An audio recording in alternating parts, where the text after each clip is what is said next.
Welcome to Author's Voice, connecting authors to the world.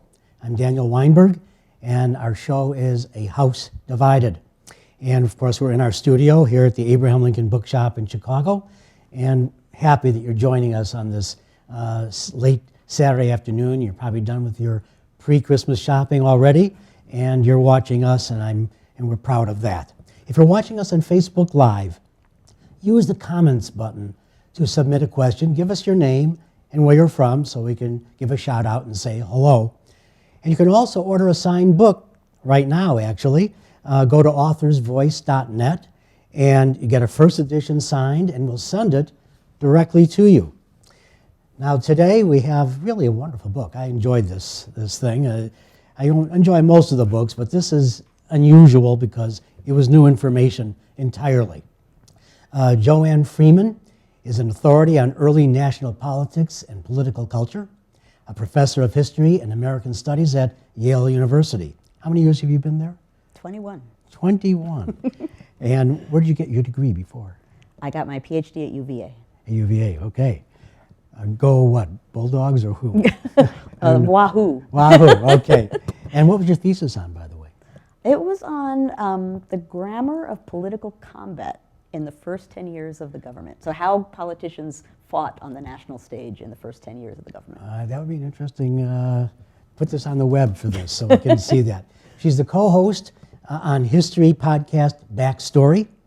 She's the author of Affairs of Honor, National Politics in the New Republic, and the editor of the Essential Hamilton and Alexander Hamilton writings.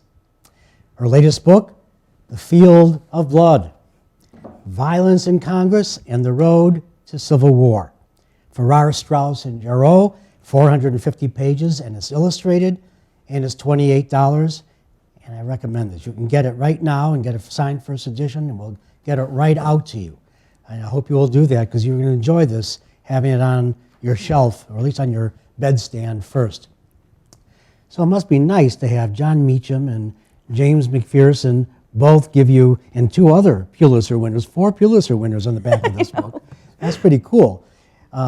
Historian Edward Ayers writes in here as well, your book chronicles a young America brawling its way toward war. And that's exactly what this was, and we'll be talking about that. But I want to get into something real quick. I asked Doris when she was sitting here a little over a week ago, Meacham, Beschloss, Goodwin, Brinkley, historians are literally in the news as historical talking heads on news channels. So has the newsroom become our new classroom? Or where else can Americans learn our history? Well, for sure. What do you think about this news?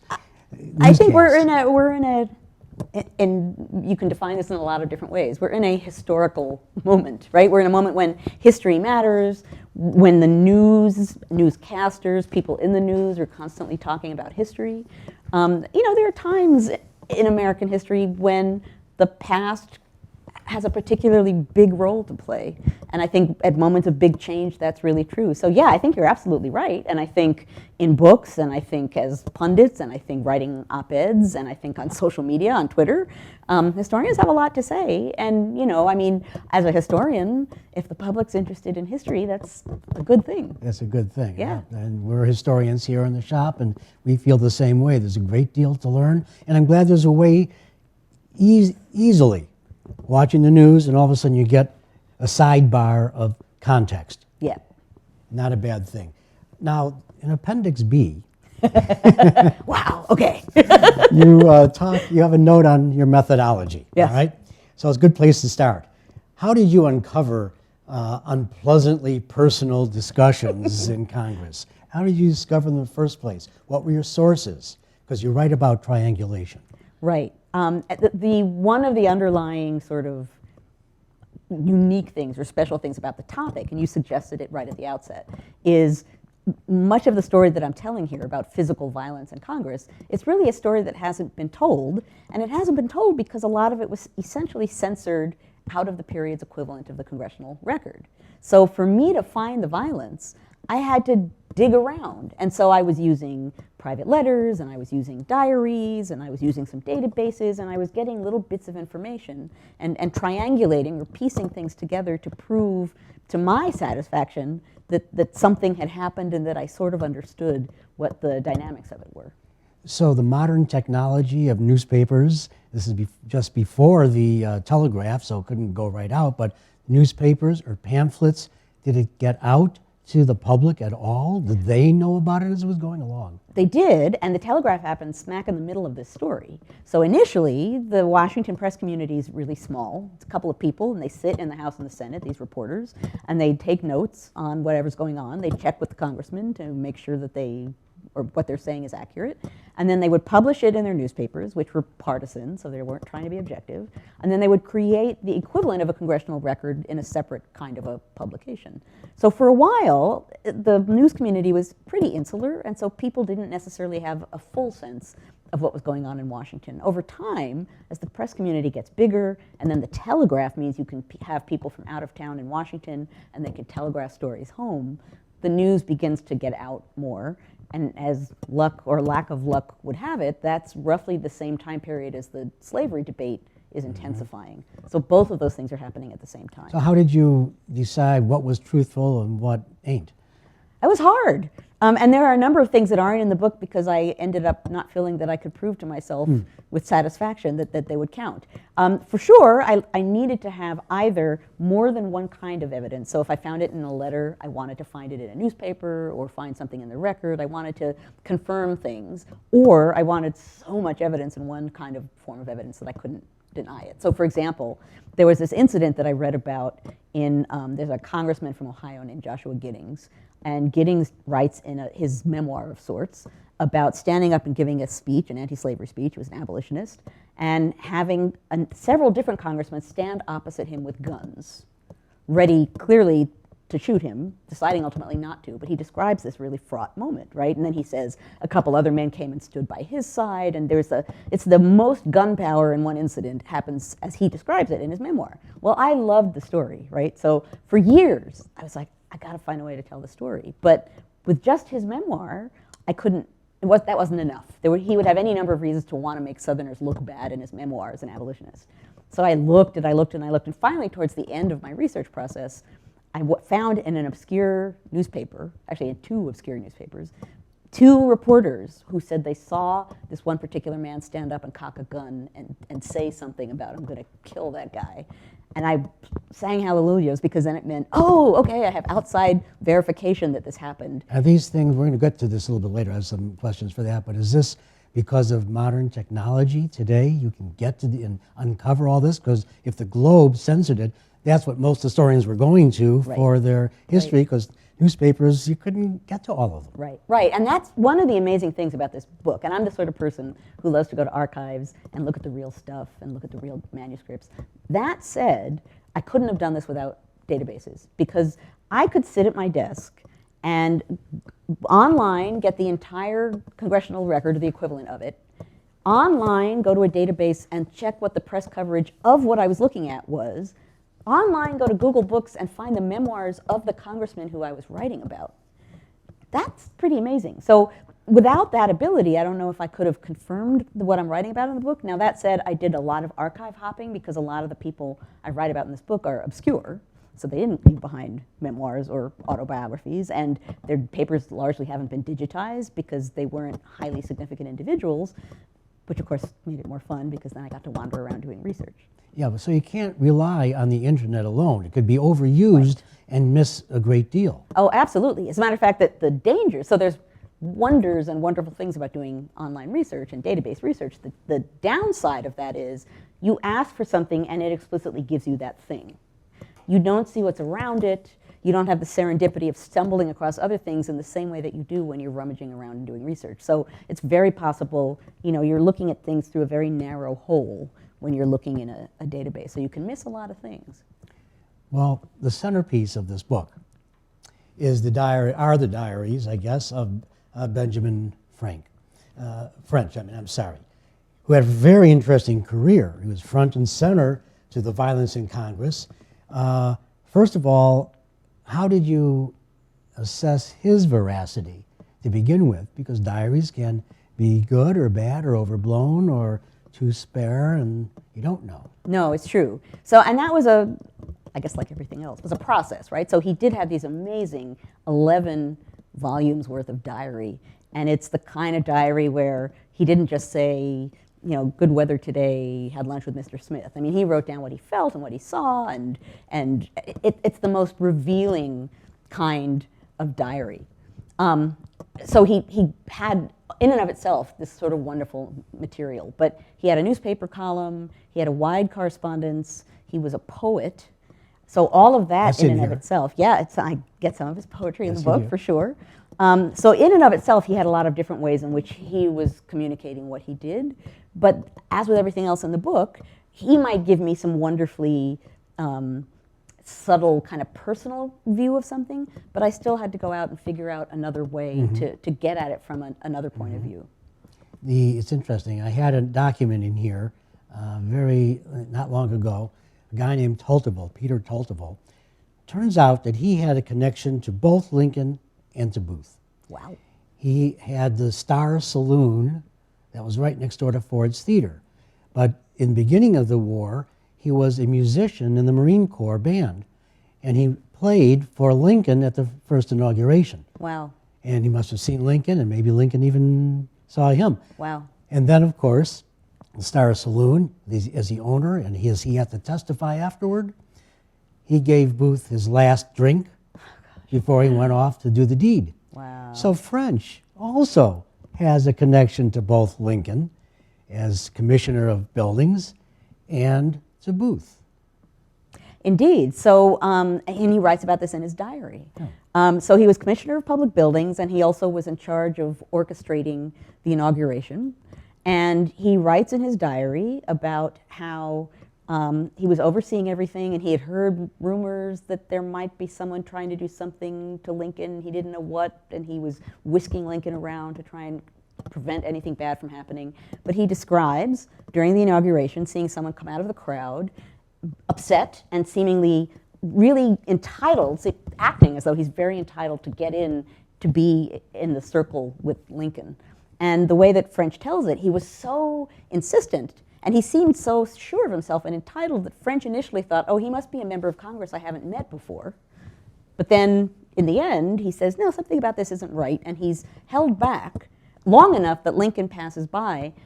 Not long thereafter, when events unfold the way that they unfold, and he manages to see what Booth looks like, he realizes to his astonishment that probably that was Booth who he stopped and held back at that earlier point from doing Lincoln damage. So yeah, that stunned the heck out of him.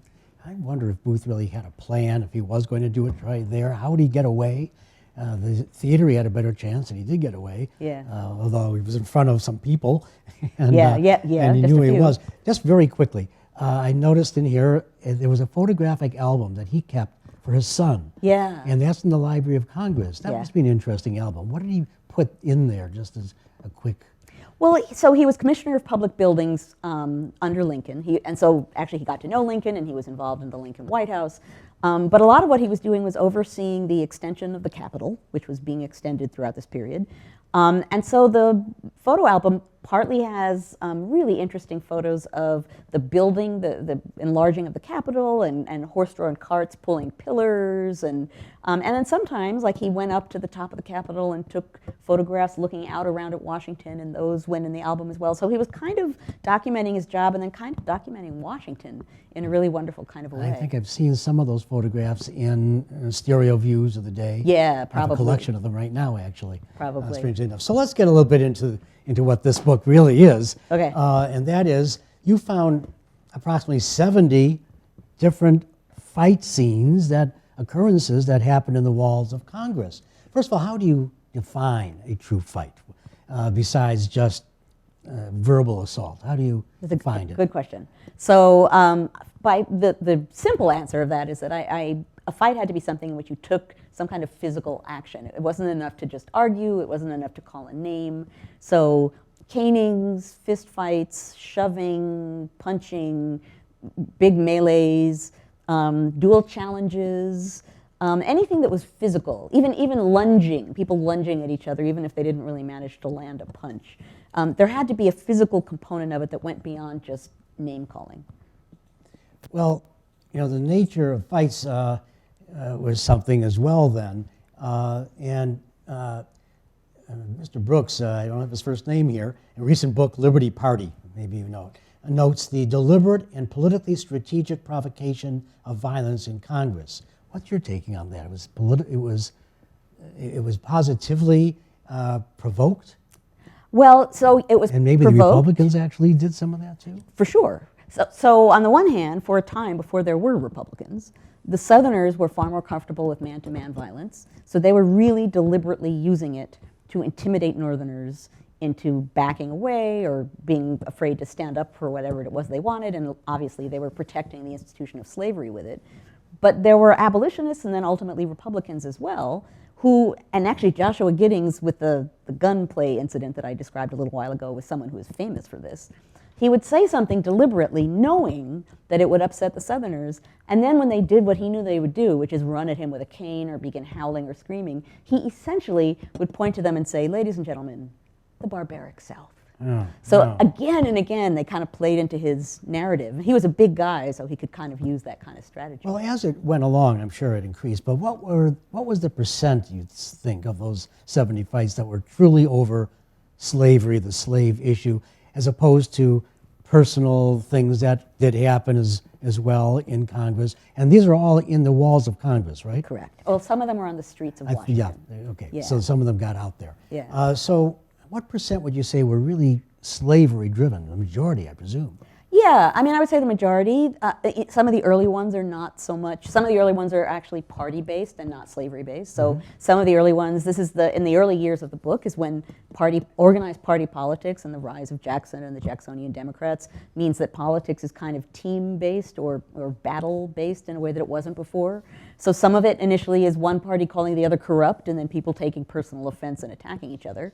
But after a certain time, then yeah, most of the fighting in one way or another has to do with slavery. But you're also right that there are just some of these guys who really hate each other.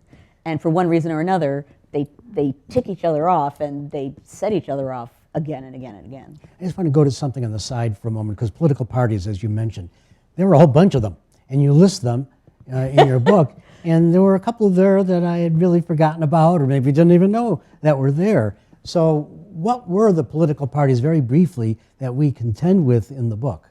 Well, the main ones in the book are first the Whigs and the Democrats, and then the Republicans come along as the Whig Party fades out of view. So those are the main ones. There are a lot of other parties. I mean, Did they get involved in these fights as well, or it was just mainly the big guys? I mean, it was mainly the big guys, but the reason why I list all those parties in the, I guess that's Appendix A and not Appendix B, right. Is because the parties, some of them came and went very quickly. There are a lot of them, as you're saying, some of them that are very obscure and they were there for a while and not. And I'm using a variety of different records to label what party they were attached to at any given time, and it changes. So some were mislabeled. Right, were in the source that I went to initially were mislabeled, and then you sort of dig around in someone's papers and you realize that they themselves don't consider themselves of that party in that moment. So it was tricky. It was tricky deciding what party affiliation to give people at a given moment. It was sometimes it was fluid to an extent. Yeah, it was, and so were sometimes people's sense of region, who was a Westerner or a Southern-born Westerner or a Northern-born Westerner or Southerner or Northerner. All of that kind of stuff there was some fluidity to it. Well, you talk about the problems of finding emotion in dry pages. So, especially, for instance, with Wade Chandler, the Cameron story, fascinating story. How did party affiliation impact the emotionness and the willingness to fight? Well, so that's part of the fact that this is a period when party politics, in the way that we kind of take it for granted now, is new. So that nowadays, sometimes I think we think of party, well, nowadays maybe nothing is the way we typically think of it, but normally party affiliation didn't have the sort of deeply personal component to it that it did in this early period. So that you could, for example, there's a chapter of the book that talks about a duel, a fatal duel between two congressmen, which starts because one congressman stands up and accuses the other party of being corrupt. And someone from that other party is so deeply offended by that that he stands up and defends his party, and the person who issued the charge is offended. And there ends up being, through a variety of circumstances, a duel in which someone gets killed, and it begins with Democrats are corrupt, which hardly seems like the sort of thing someone would kill someone over, but there was a deep kind of personal attachment to party in this period and in politics in this period as well, so that some of the fighting that I'm talking about, you can't separate personal honor, party politics, policy. They're all kind of bound together in one big bundle of angst. Let's talk about the South's code of honor and the honor culture. It was interesting just today, this morning here in the shop, a couple from North Carolina came in, and I was showing them the book. They actually bought it. Yay! And we talked about some of the issues and started that, and she brought up honor. Why did it happen in the South? I was asking. Honor. She came right out with it. She said also religion a little bit. It seems that her great-grandfather had been a Quaker, and he was from Virginia, and left his wife and 12 children to fend for themselves, and he went out to Texas to stay away from the war. He was a Quaker. Wow. He didn't want to be taken in. Wow. So anyway, how did this, what do I want to say? I want to know about the code of honor, why I grew up in the South. Maybe they were too Scottish.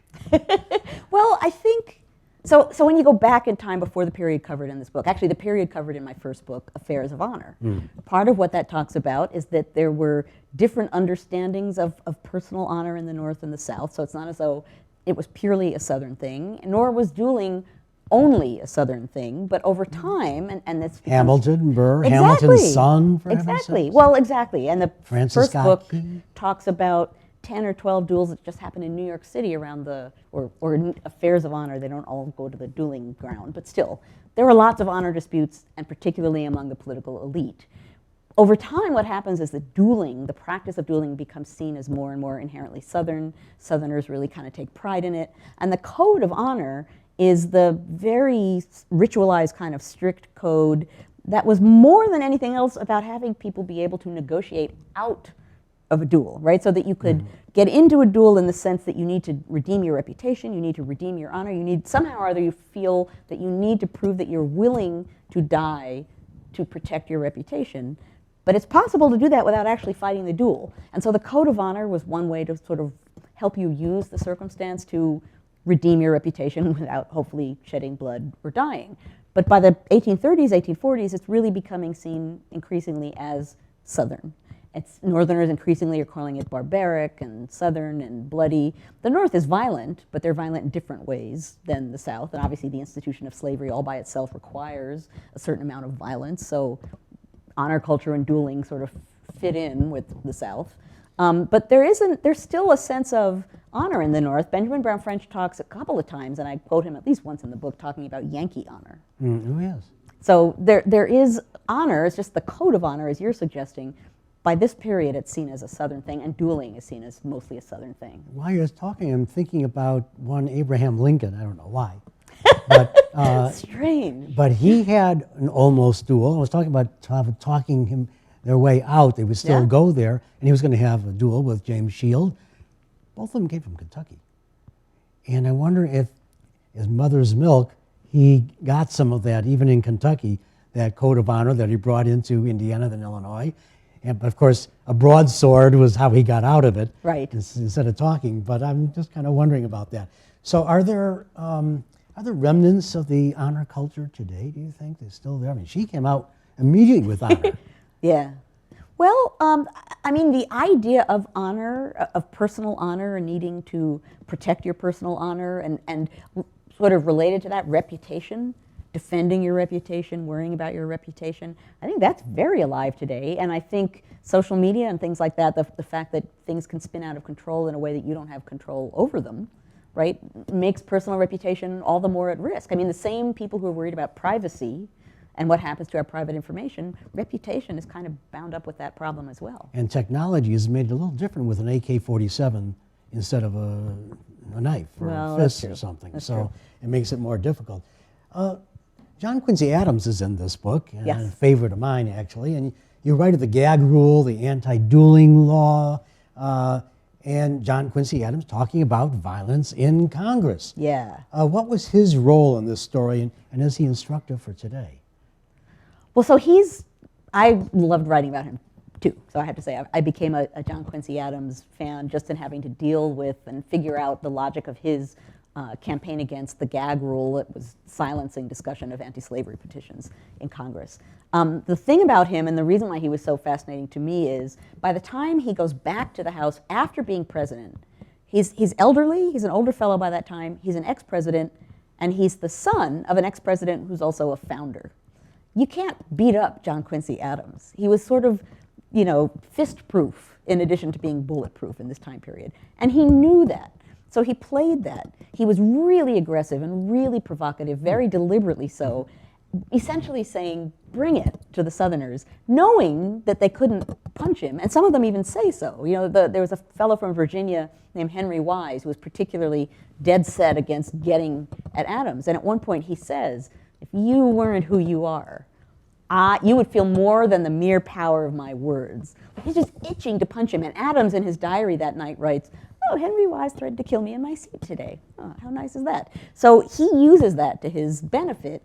He's anti-slavery, but he's very aware of the fact that some Northerners are not as aggressively anti-slavery as others might be, but Like Abraham Lincoln? like many of them, right? But they would be very concerned with their rights being violated. And he centers on Southerners silencing Northerners and advertises that as a violation of free speech, as a violation of the right of petition, knowing that Northerners will get extremely upset if they feel that their rights are being violated in that way. And he's right.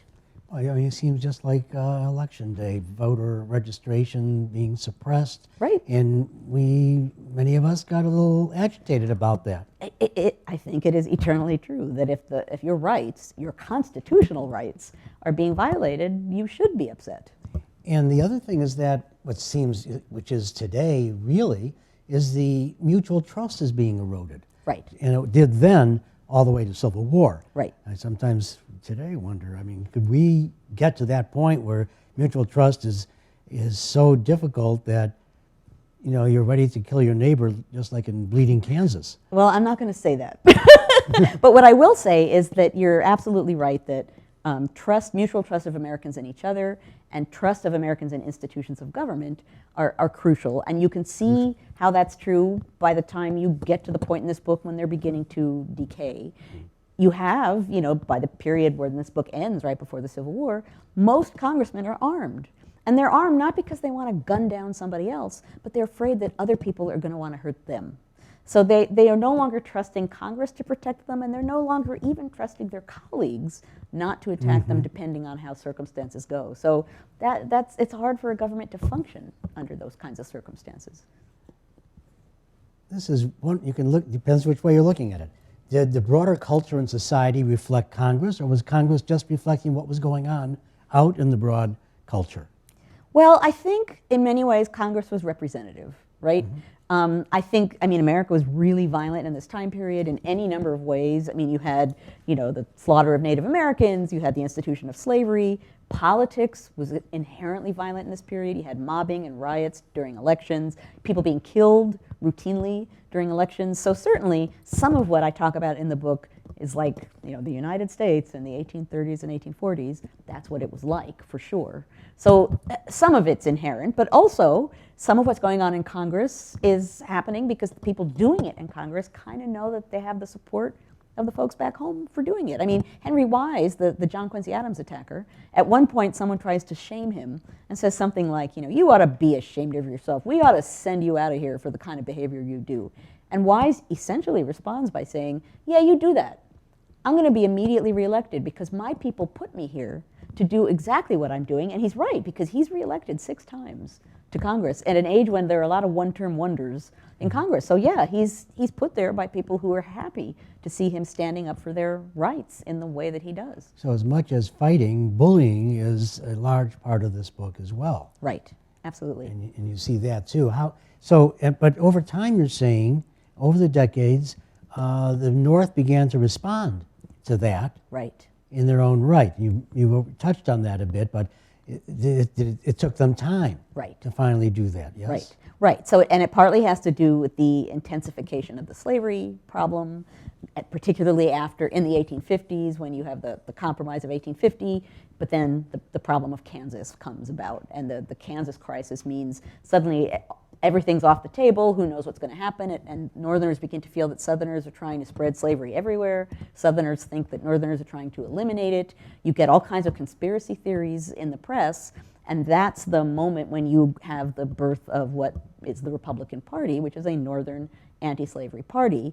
The fascinating thing about them is, and certainly it's not new, like historians have written for a very long time about the fact that the Republican Party rose to power advertising themselves as the party that was going to fight the slave power. Well, in Congress, that's literal. In Congress, they're fighting the slave power in a really literal kind of a way, and that's part of what I write about in the book. We got a question from Jake in Sacramento. Thank you, Jake, for listening and for participating as well. And it was something I was going to, when I said Bleeding Kansas, in my notes here, I also put on John Brown. And that's what Jake is asking. Do you think that John Brown was inspired by the example of violent politicians in Washington? And he went out and did it because it was action for what they were saying. And certainly the Republicans were also aggressively goading the other side. Right. That's a really good question. I would say that certainly he was affected, among other things, with the caning of Sumner. I mean, he was profoundly offended by what he saw. But yeah, I think if you are a strong proponent, you have a deep, almost spiritual belief in what you're doing, and you can see essentially warfare over it happening in the People's Branch, yeah, how is that not going to influence you? Yet I don't have him on paper saying, I saw so-and-so slug thus and such today and decided to go out. But yeah, he was outraged, like many people were, and like many Northerners were, about what they were seeing on the floor of Congress. You know, like fluoride in the water, it was in the air. It's true. Now there were numbers of, let's get into some of the standout fights that were that populate this book. It's such fun. Of course, we all know the Brooks Sumner caning. I mean, that came out. Why is that so remembered and others were not, besides just oppression perhaps? But why does that today, you say that to many people, even the few on the street, they'd understand what you're saying? Oh no, that's true. So, you know, it took me 17 years to write the book. And in those 17 years, I would say 99.999% of the time, when I said to people, I'm writing a book on violence in Congress, they would say, oh, there was that guy, right? They wouldn't even know the name, but they would know the Sumner. Some of that has to do with the impact it had at the time. Now, I think people often assume that the caning of Sumner had an impact because it was violent. Clearly, based on what I'm saying here, it's not the simple fact of its violence alone that made it have the impact it did. It was partly the timing of it. There had been a number of other violent attacks on Northerners before that point.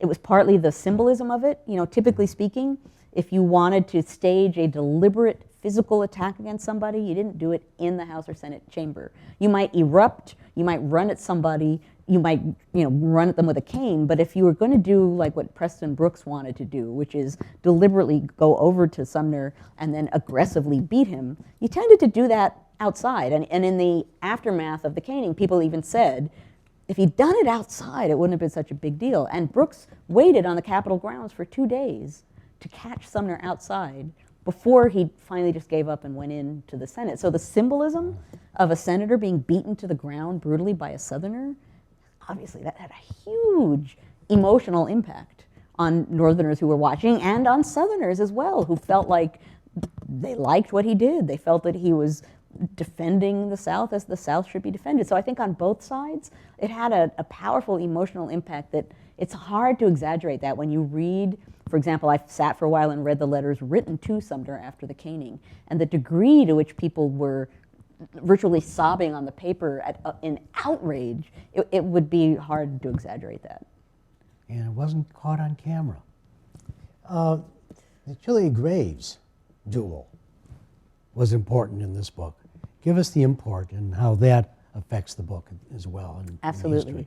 So that's the only fatal congressional clash. Takes place in 1838 between Jonathan Silly, who is from Maine. No one ever knows how to say it. It is actually the Silly Graves duel. Silly. Okay, I remember that. So yes, so Jonathan Didn't Silly seem is so from silly to Maine. Graves. I know, it was definitely not silly. And William Graves of Kentucky. What's striking about it, and the reason why I ended up focusing a chapter on it, is they liked each other fine. They were not angry at each other, really. They had nothing against each other. They get pulled into fighting by party politics, by their dedication to their party, by the community of Congress, by their concerns about standing up for the reputation of their constituents in their part of the country.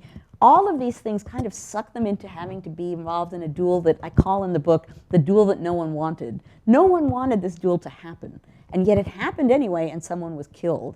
And so I use it as an example of the power of the many things that pushed these men into being violent. It's a great example of that because, as people at the time said, there kind of wasn't a reason why, seemingly wasn't a reason why it needed to happen, and yet no one could find a way out. Did that have broader implications as you went along in time? Well, certainly for some Northerners, and Benjamin Brown French is one of them, on the one hand, he was really, until the end and the death, he was really excited and encouraged that a Northerner was standing up for himself before the Southerners. And he was like many other Northerners that way. They were like, yeah, you know, Yankee honor. They're standing up for themselves. That was fine. When it actually progressed to the dueling ground, then it wasn't fine at all. So on the one hand, it was encouraging and I think sparked a little something in Northerners to feel that they were glad people were defending their interests, but it certainly didn't do anything to act against the general horror in the North of dueling. You know, it's interesting that there were the galleries, the congressional galleries came out to watch, like a spectator sport. It reminded me of going to a fight and a hockey game breaks out. So it's the same thing. You're out there, you come to see a fight, legislation sometimes breaks out, but yeah. That's what you're there for. Huh? Yeah, I even actually at some point say in the book that going to watch Congress was somewhat similar to going to watch a hockey game, and that you know there's going to be some violence, but you don't expect people to kill each other, really. There was something similar, so yeah. And that was a thing that people did routinely in Washington. They went to the galleries to watch the debates. And as congressmen say over and over and over again, if people thought there was going to be an outburst of violence or a really nasty confrontation or a bad argument, they would come in huge numbers, waiting, sort of in the galleries, peering over the edge, waiting for the sort of spicy stuff to break out on the floor. Yeah, well, spicy stuff is always, you know, like a draw, honey. yeah, You know, yeah. And it was, for instance, at the execution, the trial of the conspirators who killed Lincoln, and newlyweds, strangely enough, went to this. It was kind of a draw for them for some reason. I don't want to even think about why. No. The Benton Foot, oh my gosh, Henry Foot, he was ready for it all the time. So Benton Foot, well, tell us, our audience probably doesn't know of this one. Yeah, and this is a dramatic one. So this takes place in 1850, and Henry Foot and Thomas Hart Benton are essentially both Southerners. They have very different views on what the compromise of 1850 should be. Foot really hates Benton. Benton is a long-term congressman. Thomas Hart Benton. Long-term congressman, has a sense of himself as being the sort of master of the Senate. Henry Foot can't stand him. But Henry Foot, who wants his own kind of deal to be made, sets out to, in one way or another, humiliate or take down Benton so that his views and his desires will be destroyed. And he does that in a number of ways, but partly by deliberately provoking Benton. And he knows or assumes that Benton is not a dueling kind of an individual, and he keeps forcing again and again Benton to say, will you duel me or not? Like he'll say, you are a coward, or you, whatever is the insult he'll throw at Benton. And then he'll say, so, are you a fighting man? Are you going to do anything about what I just said to you or not, Mr. Benton? And Benton is, you know, it's a way of proving that he's not a real Southerner if he's not going to stand up to Foot. It puts Benton in this difficult situation, and he does that a couple of times, and then finally Benton just loses control over it and lunges at Foot. Foot, meanwhile, knowing that sooner or later this was not going to lead to a happy moment, had armed himself with a pistol. So when Benton, with great drama, apparently throws back the chair, flips the desk, things go flying, runs at Foot, Foot pulls the gun and points it at Benton, and Benton bares his chest and says, let the assassin fire, which there's a meaning to that because he was showing he wasn't armed. So it wasn't a fair fight. You know, I should have done this beforehand, thank you, but I don't have it in front of me. It was a great It's a cartoon of that came out gonna at be the chapter time, right? 5, yeah. I'm not going to try to find it right now. It won't work. But there is a cartoon, yes. and it shows him bearing his chest Yes, and, right. and Foot And facing Foot. him, and then the people in the galleries throwing their umbrellas in the air and racing in Yeah, various it's a great directions. cartoon. Yeah. You got to look at the book to know that, to read it. And there are all sorts of tidbits like this that you're going to find throughout this book that will keep you going. The narrative is quick. It keeps going. It got me. I wanted to know what the next episode was going to be and why and what it meant as well. Now, there were 70 fights, and we just talked about 3 of them. Are there some that are really unknown until we read this that are unique or an interesting story that you'd like to share with our viewers? Gosh. Well, I mean, there are a number of them. So many, I know. I know there are many of them. I mean, the one that just popped into my head takes place in the 1840s, I believe. And it's interesting to me because it reveals something that you might not normally think of. So there's a brawl, and there are multiple congressmen involved in the brawl, and in that sense it's kind of typical. They're on the floor of the House kind of smacking each other around. But what's interesting about this one is someone runs down from the gallery into the House, and he's armed with a gun, and he shoots it. And he's aiming at a congressman, but he actually hits a police officer, a Capitol policeman, in the leg. What's interesting about that is the congressmen were routinely worried that armed people from the galleries would get riled up by the debates and run onto the floor. They were very worried about it. They talk sometimes about who's in the galleries. In the 1850s, they mention it in their letters a number of times. What happens if the people in the galleries get upset and run onto the floor? What do we do? Which is, again, something you would not normally think about, but they were certainly thinking about it. Would you contextualize all of this once for us and what the broader then meaning of all that was happening, all these events and imbroglios that were happening inside the walls, and how they did help lead to actual civil war, that they just could not get away from each other. And it's not only the code of honor on one side, power politics, of course, is part of it, and also one Abraham Lincoln who put his foot down, a red line, there will not be nationalization of slavery, even though as president-elect, his party was railing against him. Hey, there's going to be secession. Well, he said, well, let the war come. He felt that there was no other way out of the whole slavery issue without that. As an aside, do you think the war could have been averted, or would it have just been kicked down the road? That's why I think Lincoln was so important, because he said, do it now. It's not going to get better, and just do it now. Well, the problem of slavery was not solved by compromises, right? The whole 19th century is a series of compromises on slavery that don't work. No. So, can I say definitively that it would or wouldn't have happened? I don't know, but I can say the idea that you could somehow compromise on it and make it okay does not seem likely to me in that sense. Another question I want to ask as an historian is that why did the Union, the Northern soldier, fight for Union? I mean, they were ready to die for this concept. I can see many reasons why the Southern soldier, even though they may not be slaveholders themselves, would fight for the honor, for the power that their states have, for the culture, all of that even they on the low end were based on. But the Northern soldier, it was, even though Abner Doubleday wrote, I had a letter of his at the beginning of the war saying, anyone who thinks that this war is not about slavery is a fool.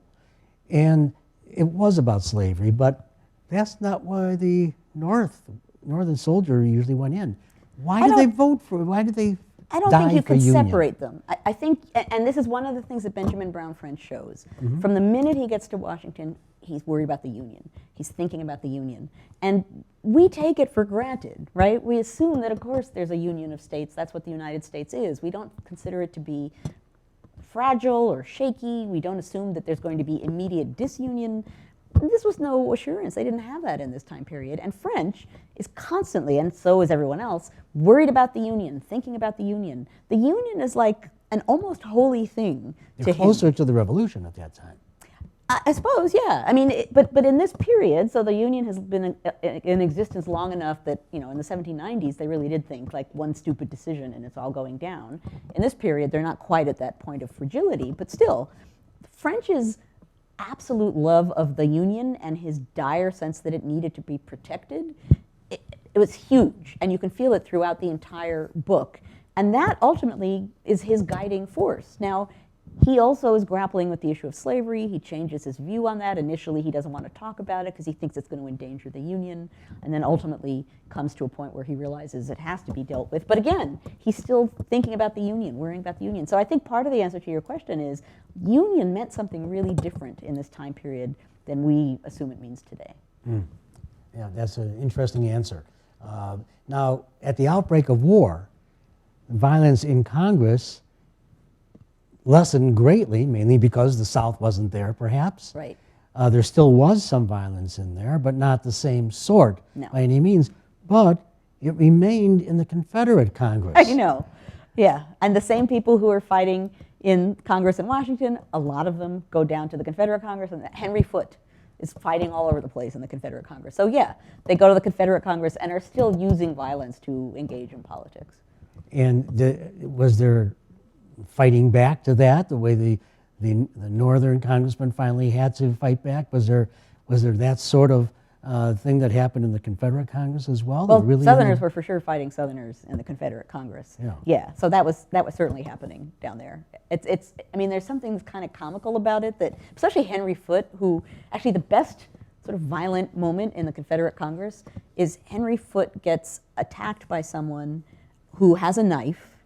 And when the fellow with the knife is held down so that he's no longer dangerous, Foote pulls a Benton, and he opens his jacket and says, "Let the assassin, let him go, let him," you know, which of course, there's no risk that assassin is going to come and get at him. But I love the fact that he recreates the sort of Benton drama moment. Do some of his colleagues laugh at that one, knowing I don't where know, it but came it's hard from? to imagine that there was not someone somewhere laughing at that, for sure. Yeah, I would think so too.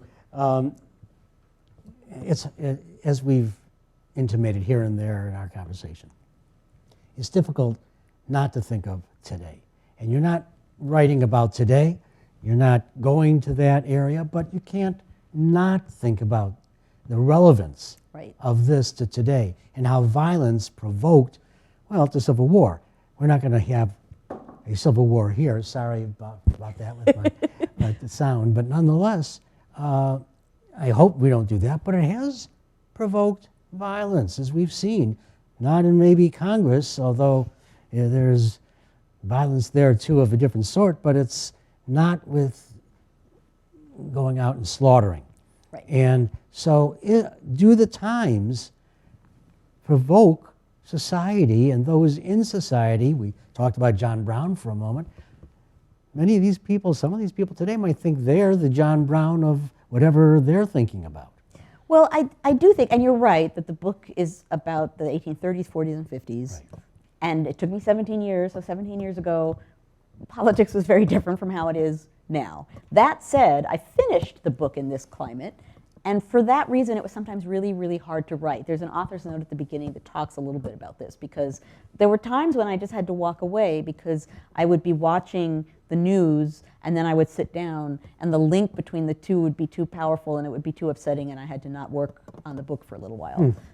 Certainly, I think there are moments in American history, and now is one, and the 1850s were one, the 1790s, the late 1790s were one, the 1960s were one, when different Americans have a different sense of the two different paths that people might travel down. And during those kinds of moments, things get polarized and passions get intense.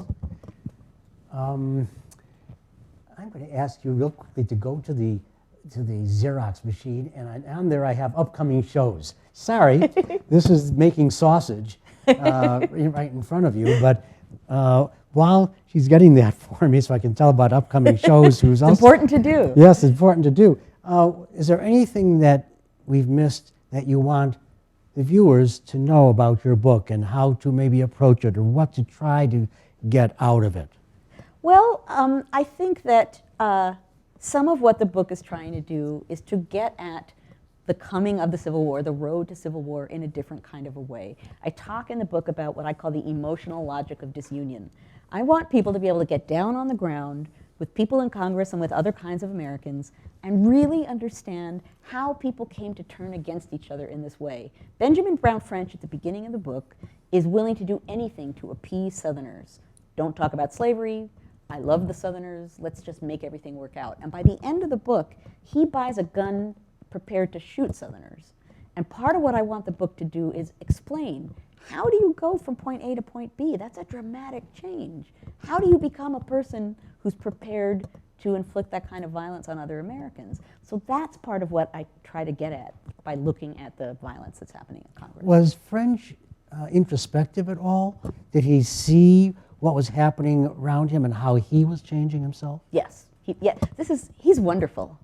Wherever you are, Benjamin Brown French, thank you. Yeah, he's very introspective. He has a sense of humor and some self-awareness. I talk a little bit at the beginning of the book about the many ways in which he's kind of ideal as a narrator-ish kind of guide. So yeah, he is, and he acknowledges over the course of the book, you hear him kind of, and particularly by the end of his life, the book ends with him looking back over his life, and he can very much see over time how the nation changed and how he changed.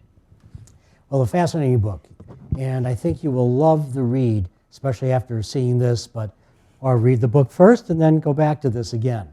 We have some upcoming shows that I'd like you to know about. We have on November 13th at noon Central Time. This is all on our website, authorsvoice.net, and you can always see upcoming shows there. If you forget what I'm going to say, go straight to the website and you'll see what's coming. On November 13th at noon Central Time, we're going to have Solved, our mystery show, but the author and host, both Libby Fisher-Hellman, will be interviewed by another of our hosts, and that's Sonali Dev, about Hellman's High Crimes, Libby's latest crime thriller. So November 13th at noon. But then we're going to have a second show right after that at 2 p.m. Central on November 13th. And Sonali Dev will now do another hosting job, and that will be for Sally Kilpatrick about her latest romance novel, Oh My Stars. So again, that's on Tuesday, November 13th for Solved and also Lit with Love. Ask a question, of course, and you can order a signed book at authorsvoice.net. And if you're watching this after this broadcast on YouTube, you can certainly still order a signed book, and there's a link under the title for you to be able to do that. This is our book. I think you're going to like it. And get a signed first edition. It's a wonderful thing to have on your shelf. So this is Field of Blood, Violence in Congress and the Road to Civil War. 450 fairly quick pages, a wonderful underbook. The footnotes are fascinating, and I enjoyed getting into that as well. Thank you. And it was like William Sapphire's Lincoln book. I think maybe about a third of it was an underbook. And it was... Well, it was a mystery. Piecing all this together was hard, and so I wanted to leave a trail. And you did, and it's worth reading and getting into that as well. And it's $28 plus shipping, and we'll get it right out to you. Joanne Freeman, thank you so much for being here with us and coming up with this great book. We'll look for the next one, and we'll put you again right here. Thank you. I want to thank our staff at Author's Voice. We can't do this, as you know, without them, and also at the Abraham Lincoln Bookshop. And of course, all of you out there in Webland, we thank you for watching us and being a part and interacting and supporting by purchasing signed first editions from us. Thank you for watching.